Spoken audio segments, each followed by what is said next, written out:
it's 8 o'clock and you've got your speakers on, haven't you? Have I? Yeah, I was getting a bit of reverb there. It's Thursday, it's 8 o'clock, and it's the Big Detecting Show with him, Mr. Adrian Gayler, and me, Dave. There you go. How are you? Hi, everyone. Hi, Dave. Nice hat you got, Dave. You too, pal. Very nice. It's like holographic, isn't it? It is. It's like, goes weirdly weird. I really miss my weekend. Sorry, mate from work just saying he misses me because he left.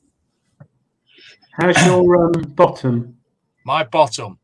I had a wee accident in work on Monday, and I forced a local earthquake when I hit the floor and ended up in hospital for a few hours. But yes, I'm bearing up. I don't think I'll be able to detect as such for a couple of weeks, though. Bit tender. Oh, dear. Do you want to show us? Or you did send me a picture. Yeah. Oh, no. Best not. Kids' bike outside. My wife saw me looking at it and went, "What are you looking at?" And I went, "It's Dave's bottom." She went, "Why is he sending you pictures of his bottom?" And I said, "Because I can." Yeah, but that was a bad injury at work, Dave. I hope it all heals up all right, mate. I'm sure it will. I did actually get another bonus out of it today. Shane Holcroft, Staffordshire searcher, turned up at my door at 6 o'clock and hand-delivered a cake that his wife had made for me. Zang! I like cake. I can't say the swear words. It's not nice before 9 o'clock. But Watershed. Watershed? Can you even spell K-Wood? I don't think you can. What's water? Sad. He's been drinking again. Has he? He's on the tramadol and alcohol, I think. Nothing wrong with that, mate. Gives you wings. That's true. Anyway, are you well? You won't believe what happened to me this week. Not a lot. Bated breath here and waiting. Not a lot. But went out detecting last weekend. It was lovely. It's nice at the moment near me because the farmer's breaking down the stubble and there's some lovely fields we've got. So me and my mate went out. I took the rooters out. Out this weekend. Yeah, she showed me pictures of your finds. Yeah, I found a hammered, like I do, fortunately, nearly every time I go out, but that's just where we live. That's called detecting snobbery, and I'd rather you No. And what else did I find? I found some nice stuff, actually, but I can't remember what the hell it was. Sixpence, again. I've found 16 sixpences in the last couple of years. Keep finding sixpences. And what gets me is where I find them.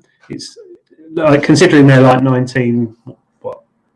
10 or whatever to 50s.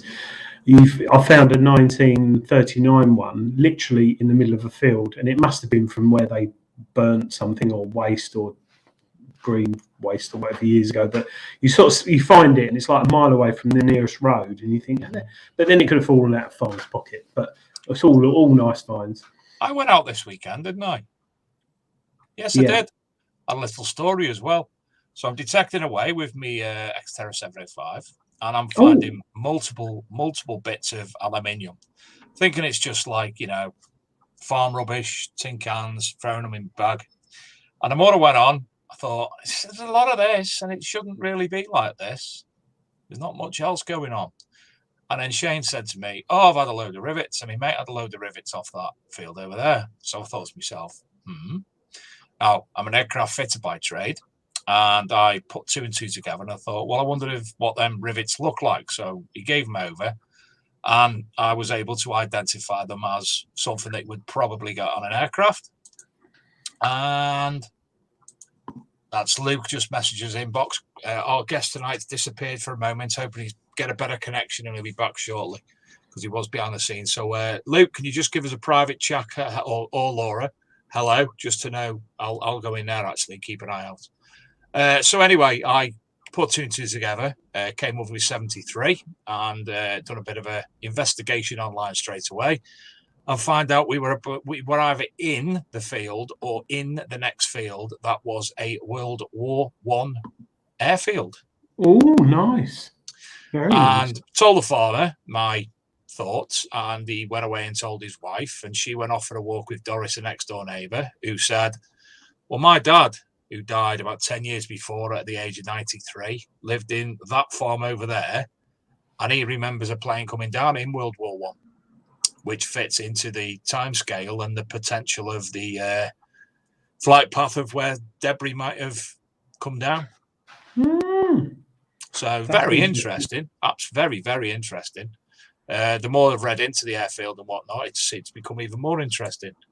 Luke, as soon as the guest tonight is back with us, just bring him straight on, if you will, and we'll crack on talking about my bottom. About aircrafts and metal detecting and such like. Until then, oh, hold on, nothing is yet. Your Xterra, Dave, how did you find it? Your Minelab Xterra. Do you know, it was bemusing because obviously I've not used that weight for quite some time. It's heavier than other machines, and I had a Mars Goliath coil on to start with because of the it was on flat pasture basically, so I thought use that to get it going. And I was getting stuff, lots of stuff on, incidentally, the aluminium and such like. And then I thought to myself, right, I'm going to change over because there's some ridge and furrow as well within the area. So we went in that. I thought I'll throw the Sniper coil in. I think it's a Mars Sniper. Threw that on, and it was obviously superiorly lighter. And then next week, I am getting more or less the standard coil. I've got that highlighted and paid for when my wage goes in my bank. Because obviously, I've been researching coils and the size, what they do, and the different frequencies of what they do. Because I've not using different coils in the past. I've not had need to in my mind. So now I've looked into them. It's quite surprising what things actually do. Yeah, it's nice being able to sorry, COVID. Get an aftermarket coil for a machine because it can it's almost like getting a car reconditioned with a better engine. Sometimes you can bring life back into an old machine. And I know Digger Dawn has. I was just about to say exactly the same. We had it on the show a couple of months ago, and she spoke very highly of the different size coils that she's. Oh, here he is. Oh. Hi, Chris. Mate, I had a bit of a failure with the old phone. And not only was he with us, he's not lagging now as well. Can't get that right. Nice wallpaper. There he is. Lovely wallpaper. Mm. So, Chris, I'll ask you to introduce yourself to the audience, and then obviously we'll be able to gauge if we can hear you properly as well. Okay, right. My name's Chris Langston. I feel like I'm some. I am the talk metal detecting holidays on Slanting One. Do you have any earphones at all that you could use hands-free? You're a bit muffled. I haven't. Is that better if I speak a bit louder? Yes, it is if you speak a bit louder. Do you know, I was looking on the back wall and I thought, were they actually like shrunken heads? But then I realised the hats. I thought that. The shrunken heads of previous guests. Right, sorry, Chris. Can you reintroduce yourself? That'd be great. Thank you. Okay, my name's Chris Langston, and I'm the tour guide at Metal Detecting Holidays, and based in Shropshire. Marvellous. So, which came first then, Chris? Did the hobby come first to you, as in the metal detecting, being involved in metal detecting, or did the thought of doing the holidays come first, or was it just a generic route? Well, I've been detecting for about 8 years, there or thereabouts. My mates were bugging me to start detecting, so I started detecting. And then about 4 years later, I thought of metal detecting holidays. Fantastic. So, and obviously we've discussed it here in the past. We've had you on the podcast version in the past, and basically it's the site that you live on generally, isn't it? That's basic area where you live. Yeah, in Shropshire. The holidays are based in the Shropshire area. Fantastic. Yeah. We won't go into where. People obviously would rather hear about my arse story than the location itself. But we saw that. No, I don't think about that. Chris, you obviously. How did you find it when you first? Because it must be quite a lot of organisation. You know, someone flies pretty much halfway around the world and expects a great metal detecting holiday. Adrian, you're doing Norman Collier. Am I? Every time you speak, you get an electrical interference. Oh, Chris, hang on. What's this? Hang on. Top deck. Top drink.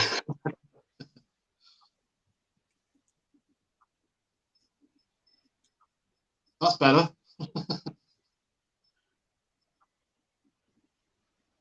Now I can't hear a word. Oh, now you're on mute. Yeah. It says you've got a little mute thing next to your name. So at the bottom of the page, the little screen where it says "Leave Studio."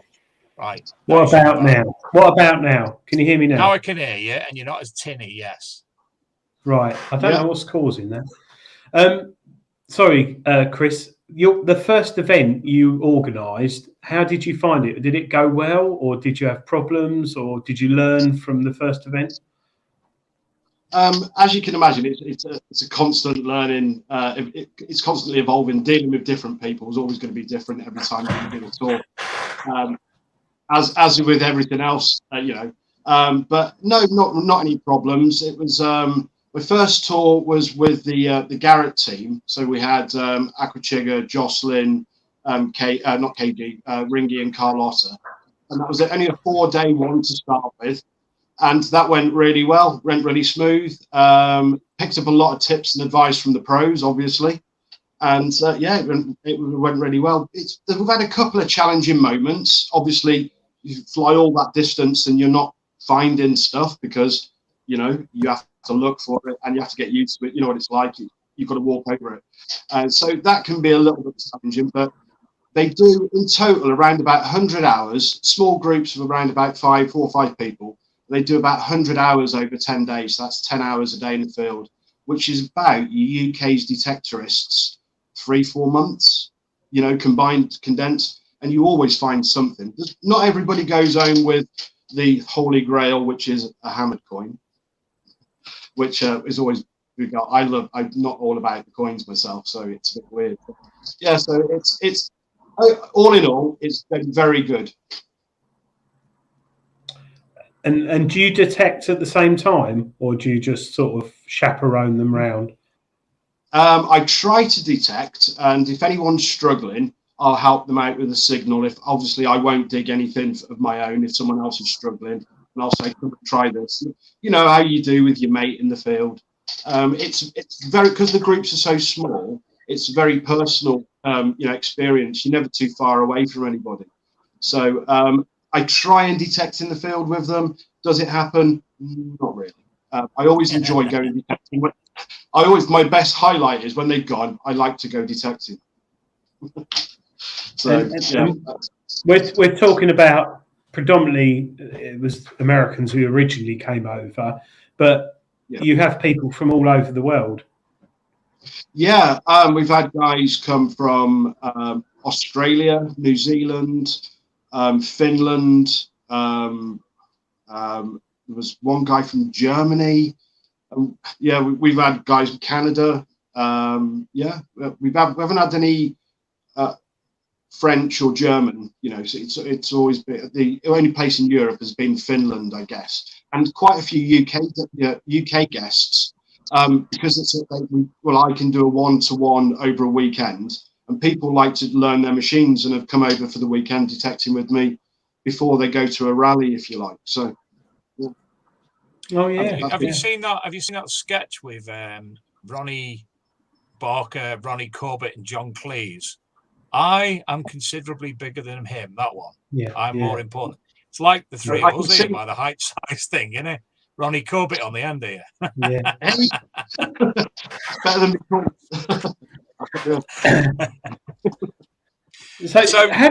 Sorry. You first, Larling. How do people find out about you, Chris? You got a website, or do you rely on Facebook or Instagram? How do people or word of mouth? Yeah, I haven't done a tour since November 2019 because I've not been well. But we've got a website which is currently on hold because we don't want to take any bookings until I'm better. And obviously with COVID, no one can come into the country. Everyone's got to isolate.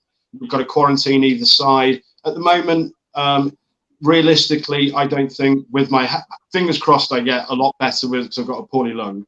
But we won't be getting guests till about 2023, I reckon, because COVID and myself, I don't want to get ill and I can't give them value for money.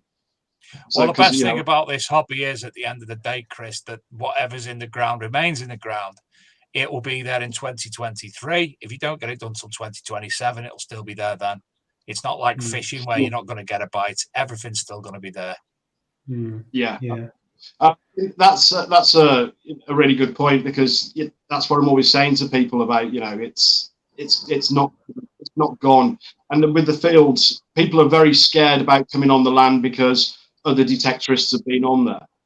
But like the 1,500 acres to go at, and think so far we've had 50 people on 1,500 acres. Wow. Wow. So have you got a waiting list? No, we're constantly getting inquiries. Obviously, we can't give a definite when we're going to start, but we are sort of, like I say, we are getting inquiries all the time. The inquiries, some weird ones and some genuine ones, but I think I'll be getting some weird inquiries after the bottom incident. Well, that's a different matter. Adrian wants to. He mentioned Instagram. He wants to speak to you a little bit more about Instagram later because he sees it goes all metal detecting porn over your Instagram, and I get that quite often. I really do. So he'll want to speak to you a little bit more about that later. But I asked Chris.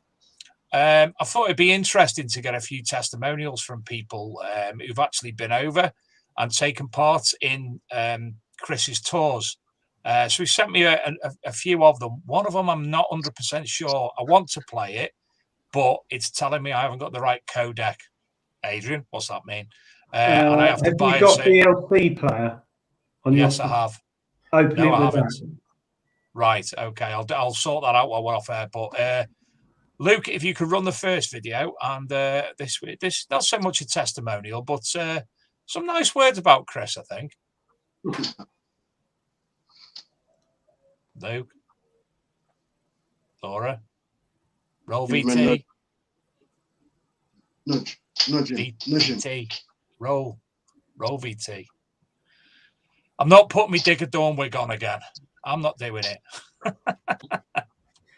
Roll VT. Dawn's in the chat. He's always making butties. What's that mean, Chris? Well, Chris, I like butties. I also like cake. I also like lemon drizzle cake, but we'll leave that there. I prefer butty over a cake. Well, we're not going to see the testimonial. It's obviously been withdrawn through copyright infringement or something, Dave, or bottom incidents. But obviously, I've seen you. I've met up with you twice this year at Detectival and Detecticon. So you are getting back out again now. How's that been for you with your current ailment? Lung. Yeah. It's just everything's on a reduced rate. I can't do as much. It's just a bit of a pain in the side, really. I get a lot of pain I can't breathe as well. I'm in a lot of pain when I dig. So I just have to take things a lot easier. So I'm kind of reduced to like an hour with lots of breaks, or a couple of hours with lots of breaks, and just taking it a lot easier because the strain on me is quite bad. So, but yeah, I'm still getting out, still finding some cool stuff. So it's all right. Based on your wallpaper, Chris, you use a C-scope machine? I use a simplex. No, I was joking. The great big Garrett. What Have you got an array of machines? And when people come and visit you, do you have spare machines to give them? Yes, as you can see behind me, I love Garrett machines. I've always had Garrett machines, and yeah, it's just a thing that's fallen into place. I like the machines, so I use them. There are spare machines. I've got here an AT Pro, an AT Max, which I use. I've got an Apex, a little tiny Apex for my son. I shall show you in a minute. And yeah, and to use a 300i. Oh, yeah. Right, yeah. And that's predominantly your American customers. Do you find that's their most common machine? Look at that little. I can't really see, but it's tiny. It's my son. It's only about 3 foot high. Oh, yeah. No, it's a very light machine, the Apex. Yeah. I've not had the pleasure of that one yet. It's one of the most ergonomically comfortable detectors I've held in the past few years, and it's a lovely big screen with big numbers. So I found it a pleasure to use. I had a few issues. I had the one of the first ones out. I had a few problems with the coil and stuff, but once that was rectified and out of the way, I'm looking forward to them producing the Apex Pro. Not that they've said they're going to do it, but I think if they made it entirely waterproof, it'd be good. Yeah, I mean, like I say, it is shout. It's like the 300s, isn't it? As long as you don't start dunking it in the sea or the river, you're fine with those things. So you can get like a weatherproof cover for them. But I like it. But I love my Max. I was all about the Pro, but I love the Max big time. Well, I've got two friends who've been detecting for years who've recently just gone out and repurchased AT Pros, which is, a sign that they're still a good machine, and they still like them. I mean, the way I sort of made a comparison to the AT Max and the AT Pro is that the AT Pro is like a refined gentleman and sort of type, whereas the Max is like an angry teenager. Yeah. It's funny actually, looking at the case on the Pro, I can just imagine a white bow tie at the top, because the way the case curves, it's almost like a waistcoat. So maybe someone should do that, put a little bow tie. Yeah, I like that analogy. That's yeah, good. I have absolutely no idea what you're going on about now. We're talking about industrial hoovers, Dave. I know them. Yeah, I know them. So, yeah. So, do you get many people come over who? Oh, this is an awkward one because they might be watching, who aren't that skilled using detectors, should I say? Yeah, I mean, there's a couple of guys from the States called KG and Ringy that they struggle. So, just struggle keeping like the excitement levels down? No, just generally. The most important thing is, do you take them all to a British pub? Yes, we do. And on a serious note, there's people of all skill levels that come over. And people, when they come to the UK, as you would be in any other country, when you get there, you're going to be like a novice for a while. So you have to sort of like try and bed everyone in. And yes, they all usually come to ye old Englishy pub. And don't take on a more serious note, as you live in the Midlands, more or less, which beer is the best, north or south? Ooh. I don't know. I kind of like. What? I think that's some sort of floor polish. It's a floor polish or something. Piss. Where's your little slice of lemon? I don't think you've seen that before, Dave, have you? Webster's don't do that. A lemon in the top. Yeah, there you go. A feather in the top. There's me a little lemon. Luke or Laura, are you with me yet? I might have to put myself on mute and ring up and see if everything's all right, because I know Luke said today that they were having internet issues in Eastbourne. They dug up the road That was me, Peppa Pig's impression there. So I'm just going to probably give them a quick ring and see if everything's all righty. So chat amongst yourselves. Thanks. Or Chris, put it on mute. Just one question. When people come from other countries, and let's say they've been running a program that they've used where in their country, which has worked well for them for years, when they come in the UK, I don't know what your soil's like. Is it a bit clay, loamy, chalky, flinty? Do they notice a massive difference and have to adjust their machines much? What's he doing? He's putting me off here. It's a chat line. He always says he's phoning Laura and Luke, but it's a chat line. I use, as you know, I use a Garrett. They're out the box, nice, simple settings. I run everything myself in punishment mode, some call it, which is I just leave everything wide open, and so I listen for absolutely everything. Drive some people nuts. It works for me.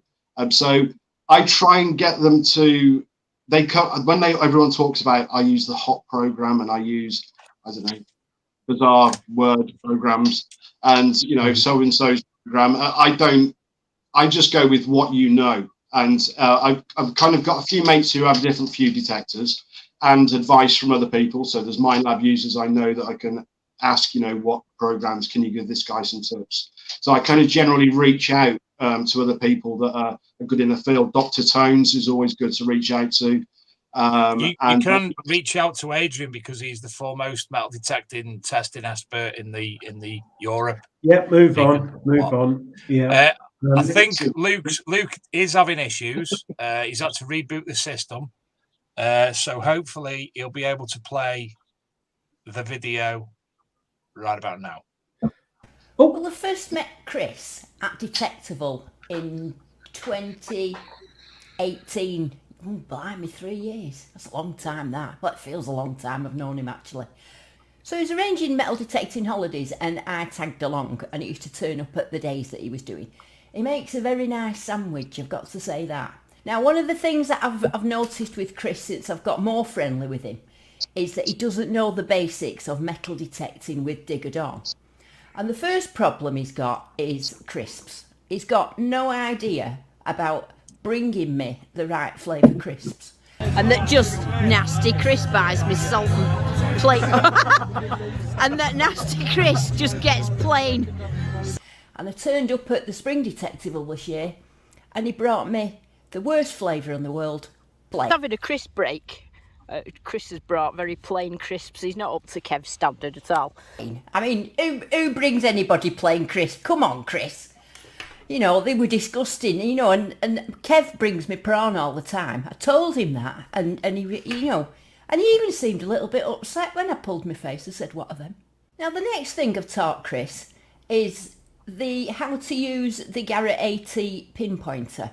Now, I know he's had a Garrett, he's a Garrett guy like I am, and he's been using the pinpointer for quite a long time. However, he's not been using it properly. No, you've got to we can't hear it, it's wireless.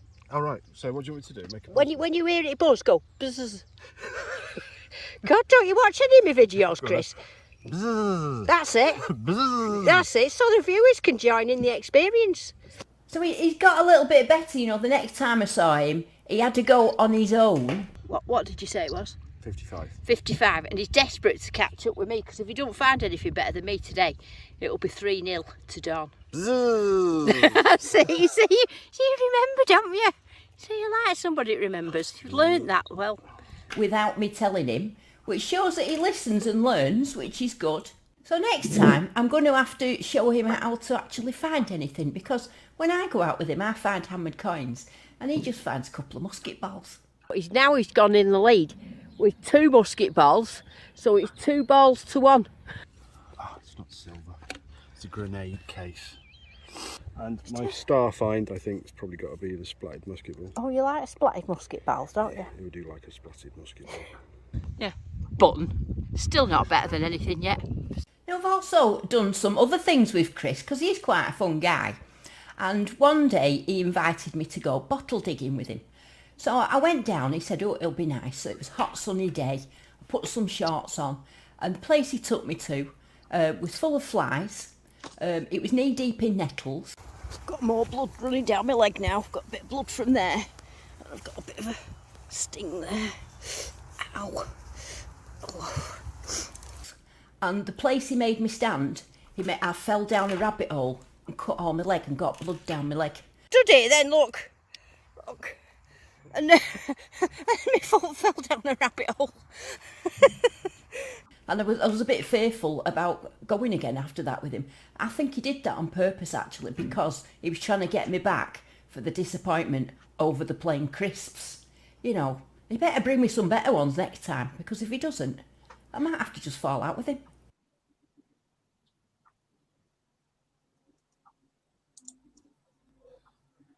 Christopher, have you learned your crisp lesson yet? I have. Do Unfortunately, you know that where she panned round at the Detecticon to show the crisps?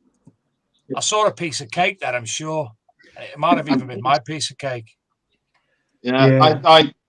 I would have words with her. She does it to me all the time. She's a bully. It's great. It's great when you find that relationship with somebody in the hobby that you can feel as comfortable as you both do with each other. Yeah, she's a legend. We have such a laugh, and it is just what you guys see on film is absolutely nothing what she's like. She's a demon. Well, she was very drunk at Spring Detectable Day, wasn't she? Hanging around the toilets, drinking. Drinking the hand sanitizer. Yeah, absolutely out of it. She kept on putting her. I don't think Dawn's ever been drunk in her life. No. I don't get people. Well, listen, I'm going to interject now because we've got a prize draw. Now, this was only passed over today. I knew about it, but I didn't realise it was getting drawn until today. So I'll read the bump out, and hopefully Luke will be listening, so he'll be able to share the page. Share the screen. Find the screen. Luke, I'm sharing the screen. This is exciting. All new, Dave. Sharing the screen. Sharing the screen. Luke, share the screen. I'm sharing the screen. So, Just Detect have had a recent Facebook competition draw where you become a member, you post to find, like and share on Facebook. So this is the draw. There's 36 entrants for this prize draw. The winner will be getting a detectable ticket with camping. Second prize, a composite cleaning pencil kit. And third prize, Just Detect merch. Also next week, there'll be another brand new prize draw, which features on the Just Detect app. Head over to the app, press the present icon top right, and you can enter a draw for next week's prizes are a Simplex, an XP pinpointer, composite cleaning pencil kit, and Just Detect merch. And the draw is now live in app and free to enter to all UK members of Just Detect. So and it's free, Dave. Totally free. It's free. Wow. So I have the honour of rolling this first Just Detect prize draw. As you can see, with a little Union Jack, it's for UK entrants. So here we go. So it's scrolling through the names, and the winner of the first prize is... Oh, I like the way it's jumping around. It's tricking me. Oh, the winner of the detectable ticket with camping is Kevin Black.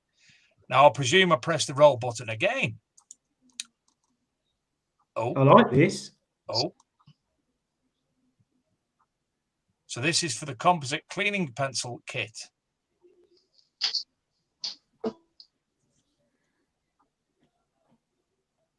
Lots of blacks. And the winner is, I think, Vincent Wilkinson. Oh. So I press roll again.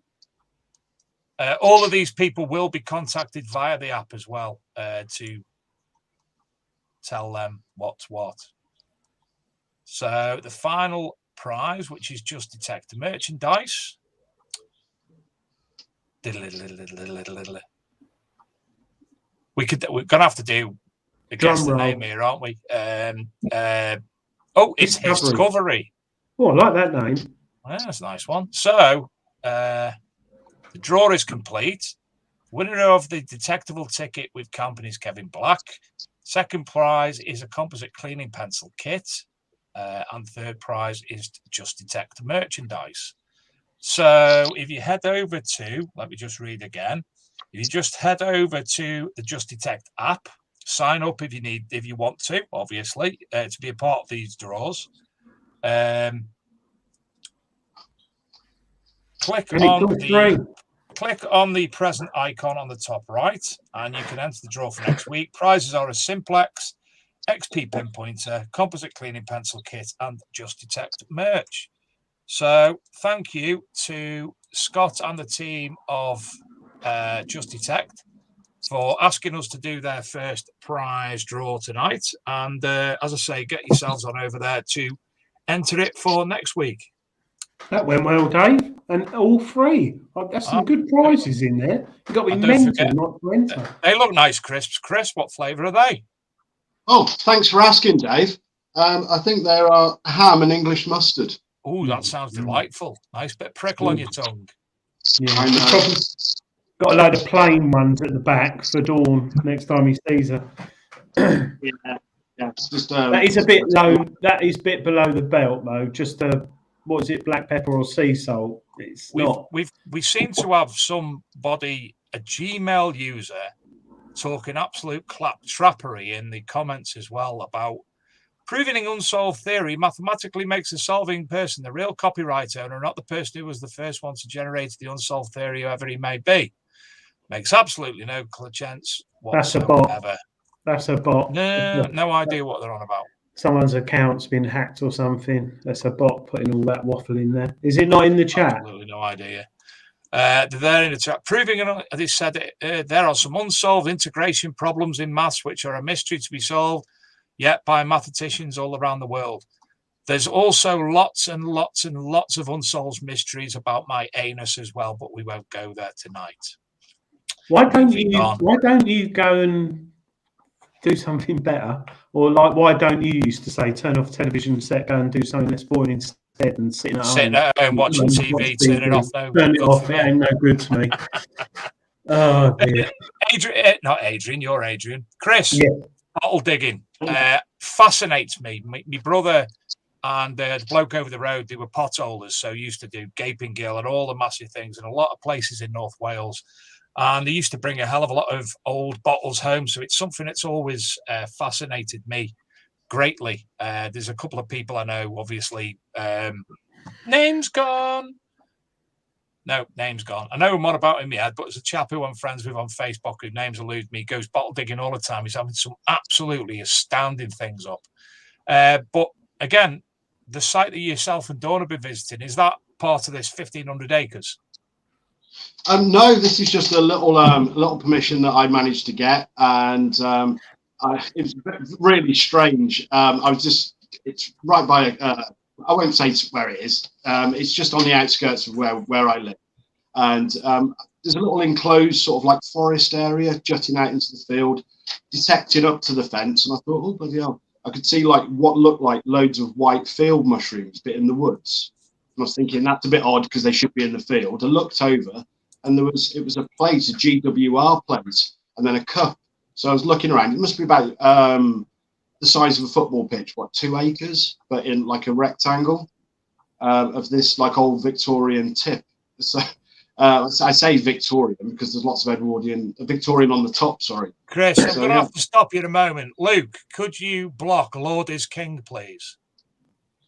Making racist comments in the chat room. So if you would be so kind as to block him from commenting, and also Gmail user if you can, if your system's working. If not, whoever you are, you're an arsehole. Sorry, Chris, carry on. Red twat. There you go. What he said. Yeah. So yes. That's threw me that. So yeah. Lots of weird things, but lots of stuff. I've got these that I because I'm So that's a full marmalade jar, which is a nice one. But yes, just started digging through and finding loads of stuff. Found some full clay pipes. That's a poison bottle. So yeah, Wow. Nice. loads of apothecary bottles, clay pipes, mother of pearl buttons that have been cut, out of shells and bits and pieces like that. It's great. But yeah, it's really weird.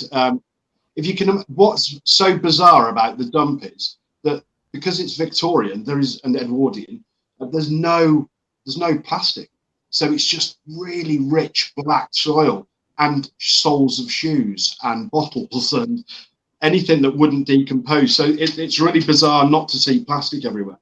I don't know why I'm doing that with my hands, but that's plastic. Yeah, I'll tell you what, Chris.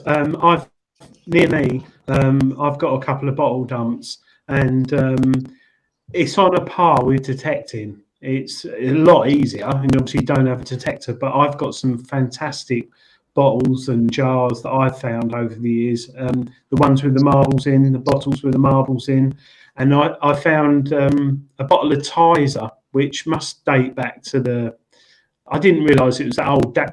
Oh, that's nice. I want to go and get mine.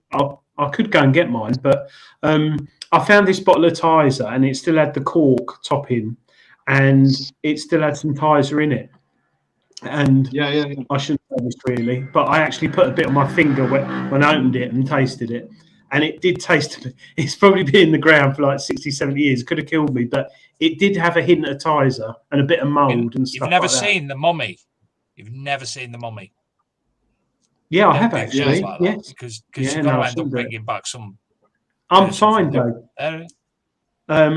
But yeah, bottle dumps. You're right. There's lots of them around. I mean, the ones near me, you can tell. Like you say, there's always mushrooms or stinging nettles. Loads of stinging nettles, and a good time of the year is to go in autumn.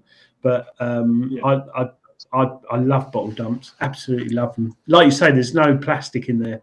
And it was bad in the day dumping all that rubbish, but at least it's sort of helping drainage as opposed to causing. It's also saved history as well, because would them bottles have been kept in a storeroom somewhere? There's literally thousands of Bovril bottles of all different shapes and sizes that have, someone had been in there before a while back. You could see you could see where they'd mined a couple of places out. And but they'd left all of the little apothecary bottles and all the Bovril bottles and all the marmalade things and all the like miniature saucepans, like out of doll's house crockery. I tell you what got me. You're right. The amount of Marmite that was eaten in those times, because it overpowers every other bottle I found. Marmite everywhere. Yeah, and a load of the lemonade bottles as well, which was the Eiffel Tower lemonade powder bottles, wasn't it? Yeah. But I'm dead young. I don't know what you're on about. Yeah, it's interesting what they're saying in the chat. Gareth Howard, Tizer is labelled as the Great British Pop, so must have some age to the company. Yeah, it must. I'll sit and research that with my. Do you know, I drink often. I drink lots and lots of Earn Brew all the time. I'm drinking it today, and I was sitting at work and I was thinking, I'm sure there was another pop, and I can't remember what it was called, and it was Tizer. Yeah, where's Tizer? Can you still get Tizer? Yeah. I've seen it in B&M's. Get anything in B&M's. Why is it in there? Why is it not? Oh, I don't look for it. But yeah, we're talking about fizzy drinks. Do you, any of your guests, have you thought of taking them bottle digging, or is it not something they think they'd enjoy? Yes, they would, but it's something like it's imagine the size of a football pitch, like I said before. So it's not massive, and it's just a little bit. A little thing for me and my mates, really. I think. Yeah. 1 second, I'll show you these two amazing things that have come out there. Just 1 second. It's going to be his breast. Definitely his breast. He's going to show us his breast.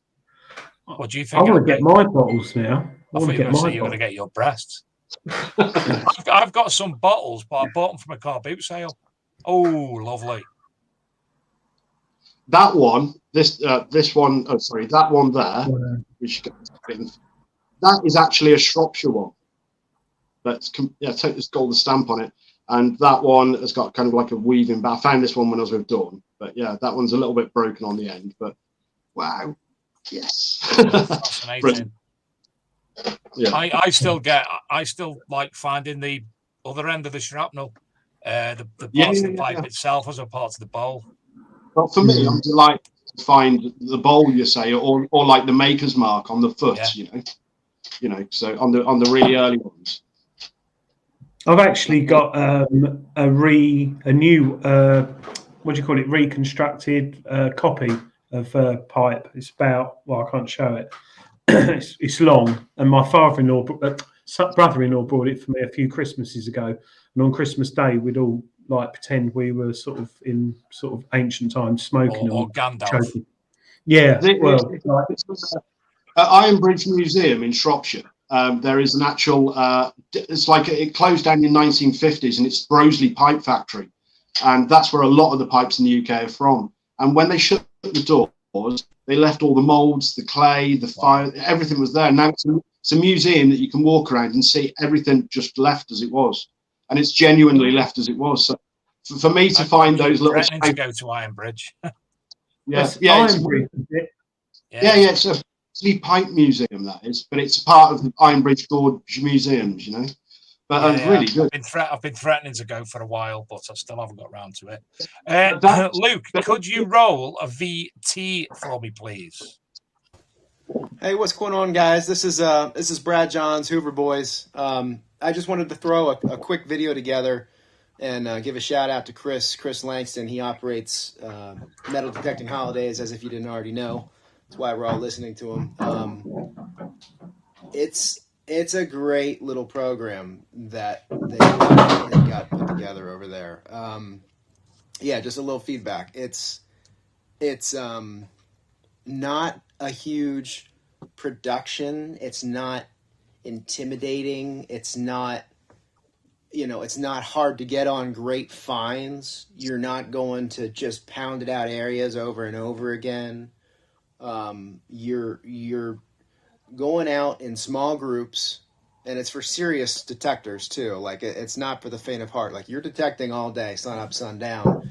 And I mean, if you're over there to metal detect, if you're in England to metal detect, that's what you need to do, because that's how you find the good stuff. It just turns on and off. But anyway, I digress. Metal Detecting Holidays. It's a great small production, but it is packed full of value and potential, and I had a phenomenal time with my group. I've only gone one time, and that's not nearly enough times, and I will be back soon.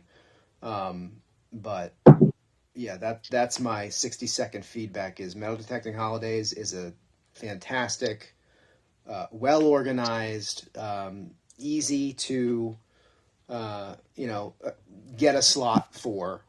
And have a great time finding some really old pieces of history that, obviously us guys in the U.S. don't have even a chance to sniff at. So you get a chance, give them a call, shoot them an email. It is well worth your time. And I'm not just saying that. I'll be back. Thanks. See ya. Luke, if you could go straight into the next video, please, because it's a follow-up. P.S. If you are an American, and I guess it applies to any nationality, but specifically Americans, if you are an American and you're over there enjoying yourself, don't start trying to talk like the natives, okay? It's unbecoming, and it makes my butt pucker. I hate it. So there you go. That was Mr. Somebody from the Hoover Boys, because I missed his name at the start. That was Brad Johns. So you've got Brad Johns and I've forgotten. Brad Johns is mate. Yes, the big guy. Yes, someone's going to start popping up now. Reminds me. So of all the people who've actually take part in your tours, what would probably be the best find that you've seen, that you've witnessed one of them discover? On the tours, There's been a few. There's been a Bronze Age spear tip and a socketed axe head, a papal buller. So yeah, that was really crazy. What else have we had turn up? On the very last tour that we did, there was I was lucky enough to find one of them. 7 Edward the Confessor pennies turned up in a very small patch in such amazing condition. And to be that far west, it's just unheard of getting Edward the Confessors in this area. And just to have that many this far, I think it's the highest amount found this far west, and definitely in Shropshire. Mm-hmm. Yeah, and they were in such amazing condition. How many people have you had in total, did you say, on your land over the years? So we've had 10 tours, so it's about 3 or 4 a year. So it was 10 tours, about 10 tours, 10 tours. And there's been, on the biggest tour that we had, I would say 6-7 people, and that was with KG and Ringo. And so in total, just over 50 people on 1,500 acres over 3 years. So not a lot really compared to a rally for one day or something. Yeah. So what would be the... Sorry, go on, Chris. No, you carry on. No, you first. The impact. No, the impact that any of the tours have on the land is so minimal, because like half the time they're getting used to the land, and there's so much of it. 50 people. There's more impact on a one-day rally historically since we began. Yeah. What I was going to say was, what is the process from the booking for an American person visiting your website and booking a holiday? What is the general running order? Yeah, when we're back up and running, we go onto the website, have a look, or contact through social media. When again, that's back in on Facebook. I'd say the website's probably the best, and just get in touch that way, which is metaldetectingholidays.com, I think it is. Yes. And so when they've booked and paid the money, and it comes to coming over to the UK, what is the process? Do they have to book their own flights, or do you organise that, etc., etc.? No, they book their own flights and give them a choice of accommodation of where they want to go. There's only a small handful of people to deal with. And so we take them to the field, provide the lunch. It's been a while. I haven't done the last tour was 2019. So, what are we going on there? That's you're trying to help me out. There you go. So that's the sort of thing that we do. Everybody, read it now.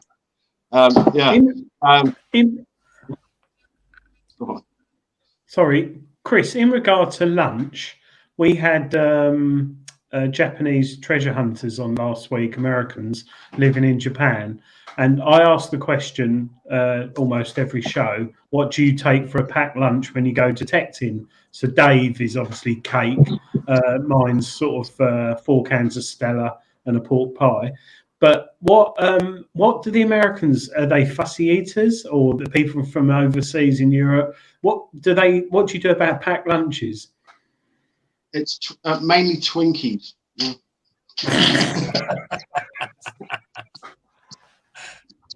sorry. And beef jerky. Yeah. And Gatorade. Yeah. You stop it, man. This is get you into trouble. Do you give them like a ploughman's? Do you give them like a ploughman's and they just like look at you like that, or do you sort of give them cheese and pickle sandwiches? I think if you gave me a ploughman's in the field, I'd look at you like that. But no, it's fruit, sandwiches, with salad on and stuff, beef, ham sandwiches. They're all a little bit that they don't understand why you'd put cheese and ham on a sandwich for some reason. And some of them get really confused by the why we have sandwiches. Have you actually seen what they put on their sandwich or in the deli places in America? I've seen Man versus Food. They make some odd concoctions. Yeah, generally on black pudding. Get them on the black pudding. Yeah, the blurred pudding. So yeah, that usually that's they sort their own breakfasts out and stuff, and then they get which we provide, and then goes in the field. They have that, and then sort out their own evening meal. So they go to get traditional English fare from the pub, or fish and chips from the chippy, or waffles for breakfast. Yeah, you're right. I'm quite proud being British with sandwiches, because it is such a British thing that we all forget. Everyone else uses different types of breads. English, just straight, flat, as it comes, as white as anything, full of chemicals. Yeah, that's what I want. Yeah. And put cheese and ham in and pickle. But yeah. The and chocolate bars and biscuits they like. They love our English biscuits. They always go. So do What's we. not to love? I like biscuits. Dave, can I talk about the sexy pictures? Which ones? Chris's ones. Of course you can. Oh, right, I'm with you. I'm just trying to. It's looking really scared now. Chris, one of the things that I think stands out on all social media with yourself is your photos of the finds that are found on your holidays. They are absolutely beautiful. They're really lovely photos. Are you a professional photographer or hobbyist? No. I've got all the kit and the camera and stuff. I use my phone is what I use. I don't use anything else. I went through all the faff of taking the big camera and setting all the shots, but I just use my phone now. I've noted I used to date a girl that was a photographer, and she got seen by Rankin, so she had some good backing behind her. And so I just basically, she was into flowers and stuff, and I've just used it on coins. So, and I've got my own little sort of thing going on where I know how to do things. And so, yeah, it's just, I'm not a professional, but I suppose I've got a good eye for stuff. I used to design. Yeah. So definitely. Yeah. I mean, what's your Instagram account? Metal Detecting. At Metal Detecting Holidays. And since 2019, I've just been blogging on that and taking my usual photos, doing some reels, showing a lot of my finds, some of the guests' finds. And it's just kept me busy, kept me sane through lockdown, if I'm going to be completely honest. So and it's just grown and grown and grown and grown and grown. And while I was speaking to Dave, got your name then, at Detecticon, and I was showing I was flabbergasted and showing off a little about the reach that the page was getting over 30 days. It's hitting 1 million accounts over 30 days, and that's and just crazy. And 32,000 followers now, and it's just constantly growing and growing and growing. Like I say, it's more of a hobby now. So. Yeah, but they're lovely photos, and I think people forget what Instagram's for. It's posting nice photos in an artistic setting and not like your face. I thought it was for selling like random bits of things that people were giving for millions of pounds. I thought that's what Instagram was for. Bitcoin. Right. Luke, could you share the screen, please? I think I've sussed this out. I have sussed it out. I've tried off air. So, Luke, if you could share the screen. If Luke is there. Are you there, Sydney? I got Nugget on anyway. Quick story about Nugget. Oh, where is he? Oh, quick story about Nugget Noggin. That's a nice bottle. Detectable 2018. He was with KG and Ringy. Me and Luke were interviewing people, and someone said to me, "Do you want to interview him?" I went, "Why? Who is it?" I didn't know that. I don't know YouTubers. I'm not big on YouTubers. I know who he is now. Luke, could you share the screen, please? Here we go. Right, where's the play button?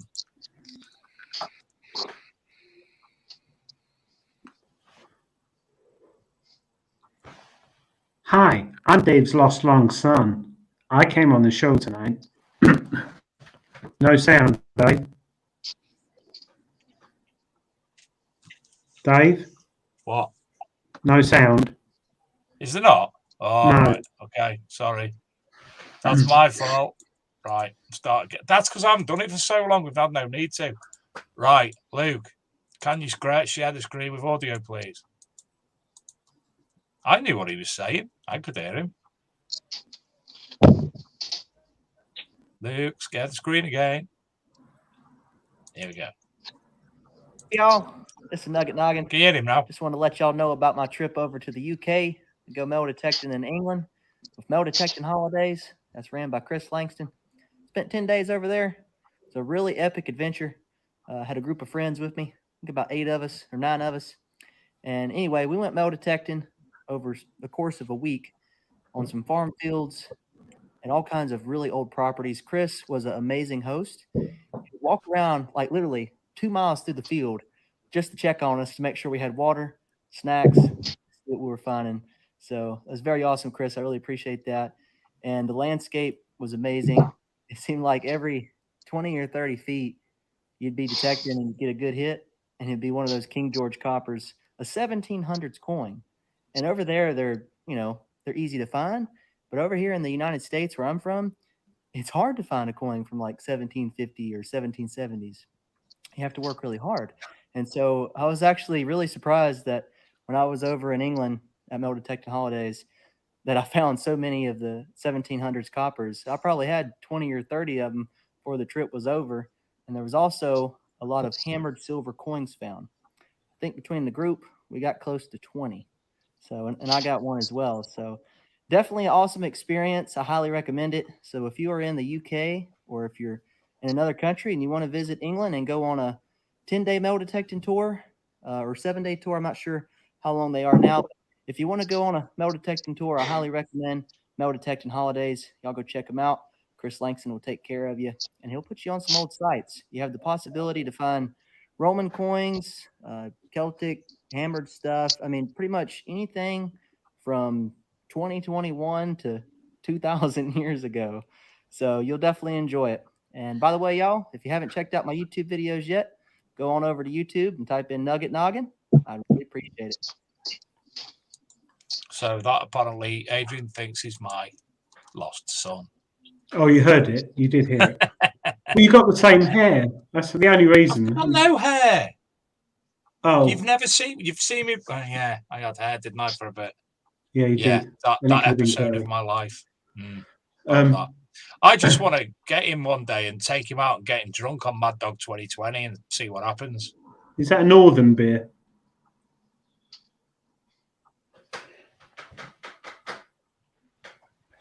Anyway, more importantly, in the chat, Gareth Howard has said about Brannigan's crisps. Are they still available? Oh yes. My God, they were brilliant. They did a mustard one, and it used to B&M's. Yeah, beef and mustard. B&M's, beef and mustard, and also Roysters. Phileas Fogg. That's the one, Phileas Fogg. That was my favourite crisps. I love. Where have they all gone? Where have they all gone? Roysters steak. Yeah, they were at work with Doritos. Yeah, where's all the crisps gone? It's Walkers everywhere now, isn't it? Fish and chips. Oh, I'd still buy them. Love them. It's my favourite salt snack. And shake. Smith's salt and shake. I like them. Oh God, I'm hungry. Especially without the salt. Throw the salt away. Just eat them. I used to eat the salt with the paper when I was younger. I didn't know. They didn't put it on the front of the packaging, so how did I know? That must be a southern thing, obviously. I reckon. Yeah. Chris, what's the best find that someone has found and gone ecstatic in the field? Has anyone gone like really crazy? Lost his shit. Proper gone off on one. I would say Tim Saylor found in Shropshire. The capital of Shropshire is Shrewsbury. You decide. And the big famous family, if you like, from Shrewsbury, I'll call it, is the Hill family, and there's a big monument to the Hill Monument Road. Big battle, Nelson sort of figure. And Ringy, ringmaster, found a gold enamelled ring from 1744 that belonged to Sarah Hill from the Hill family. So, and that he lost it. He lost his There's another group. Chris, another Chris. Oh, that's a good one, actually, Dave. We could use crisps in the show, crisp brands. Ooh, subliminal Golden crisp Wonder. message. Subliminal crisp messaging. Yeah. Yes. Yeah, Scrampy that'd fries. be really. Yeah, It's I'm just really like- hungry now talking about crisps because really you're like right. I love crisps. French fried about it. I don't like French fries. Too much faff to eat. You have to get a lot of them in your mouth before you get any. I can't eat what's it. Despise what's it. Do you know what I do like? You know the big party ones with like mixed shells and sour cream flavour. You know what I'm about? I call it the holiday that? crisp. What was that? I call it that is my favourite. The holiday crisps, I call it. We buy them when we're abroad. They seem to have them in France and Cyprus and Spain. They have those all over the place. It's like tubes and shells and squares. That's the one. And, oh God! I can see a video coming up. What's the favourite crisp? Sad, isn't it? We got Chris on, and we're talking about crisps. Rodney Chris, Cook Chris. video. Sorry, Chris. Yeah. Crisp, Yeah. I mean. Chris. Dawn started it. Yeah, it's the real McCoy. I'm waiting for it.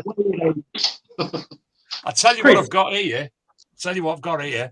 Wait there.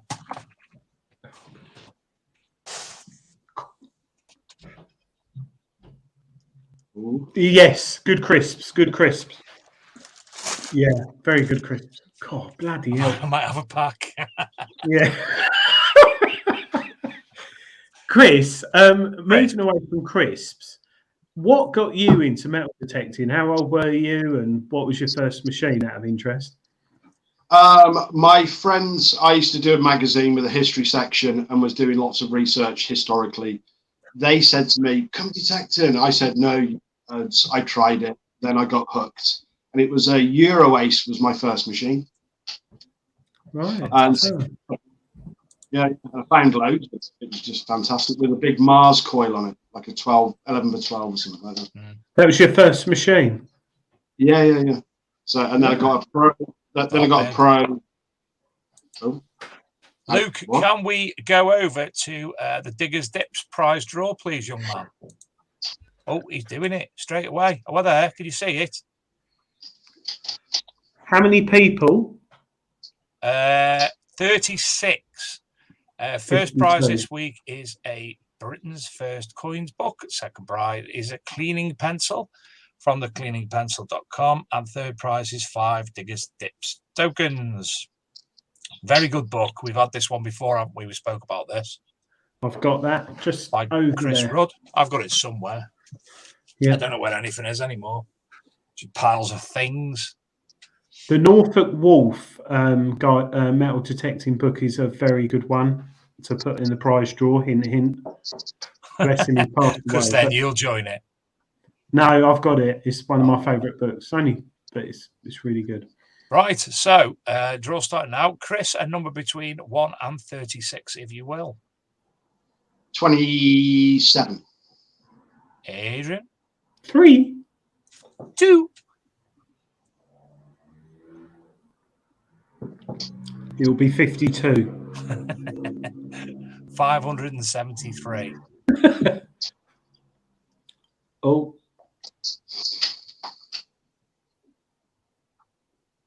Oh. 19. 14.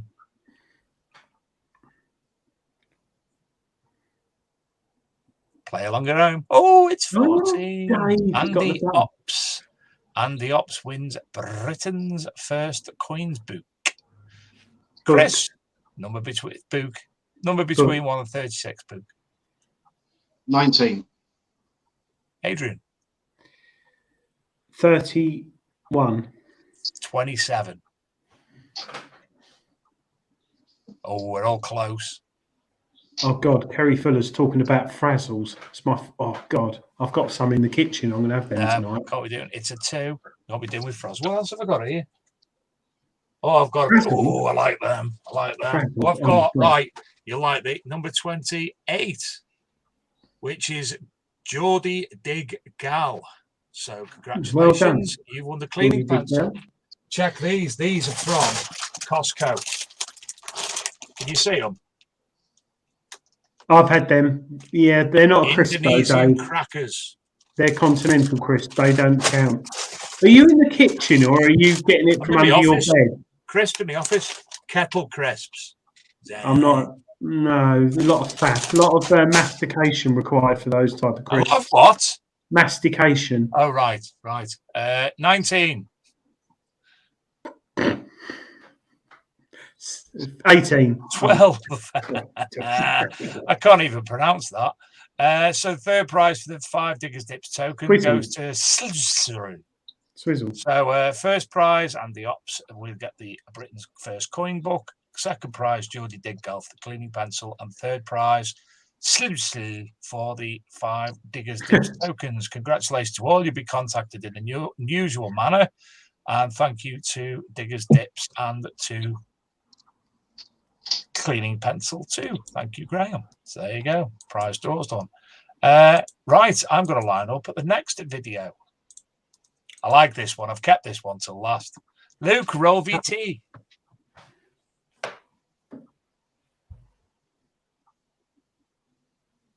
Please.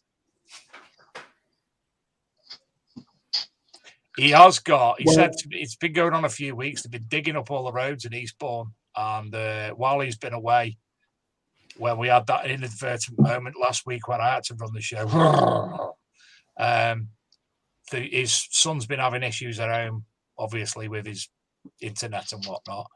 So I think he's still not great shakes down in Eastbourne at the moment. Luke, roll VT.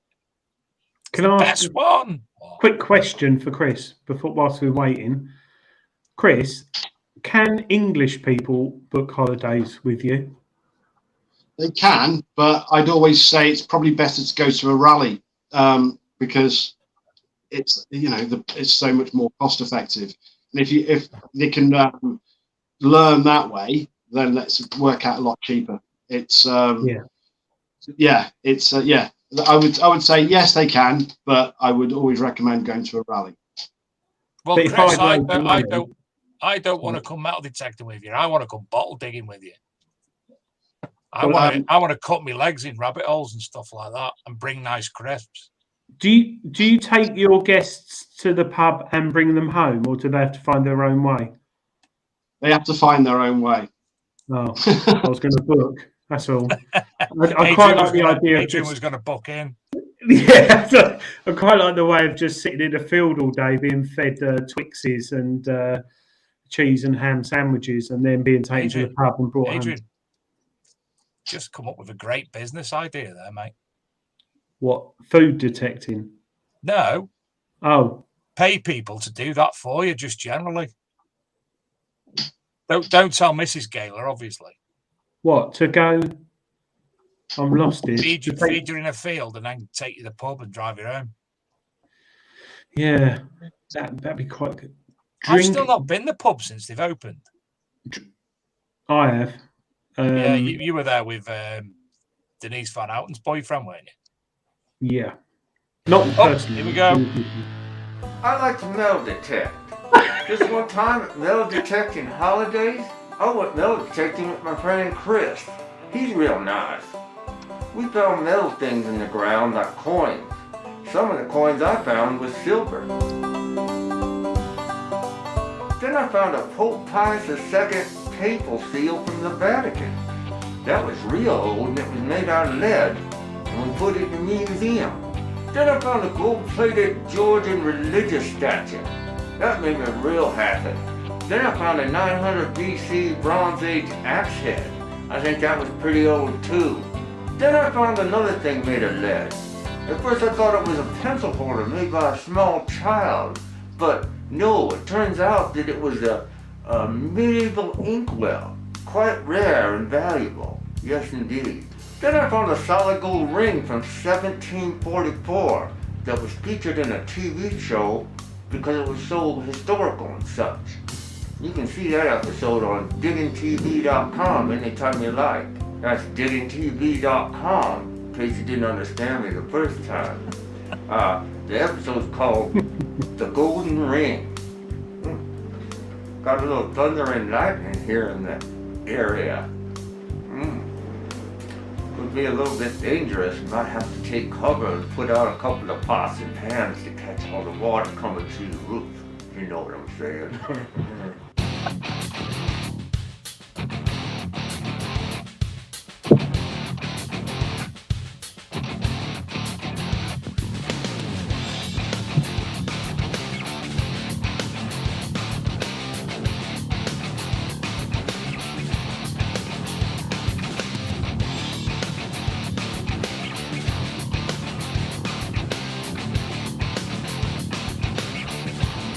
I like gold coins and I like gold rings. I guess that's why the guys in the metal detecting club call me the ringmaster. Should have called you the dork. Fantastic video. I've got to get some of them too. Oh yes, oh yes. Thank That's you a beautiful ring.